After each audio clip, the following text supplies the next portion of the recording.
നമസ്കാരം. ഈ മനോഹരമായ സ്ഥലത്തിൻ്റെ വീഡിയോകളും റീലുമായിട്ട് ഒരുപാട് പേജിലൂടെ നിങ്ങൾ കണ്ടിട്ടുള്ളതാണ്. ഈ മനോഹരമായ വെള്ളച്ചാട്ടം സ്ഥിതി ചെയ്യുന്നത് കൊല്ലം ജില്ലയിലെ ഏരൂർ ഗ്രാമപഞ്ചായത്തിലെ ആർച്ചൽ എന്ന് പറയുന്ന സ്ഥലത്തെ ഓലിയരുക് വെള്ളച്ചാട്ടമാണ്.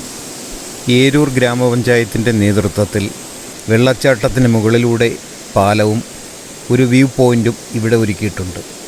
ഉദ്ഘാടനത്തിന് ശേഷം സഞ്ചാരികൾക്കായി ഇവിടം തുറന്നു കൊടുക്കുന്നതായിരിക്കും.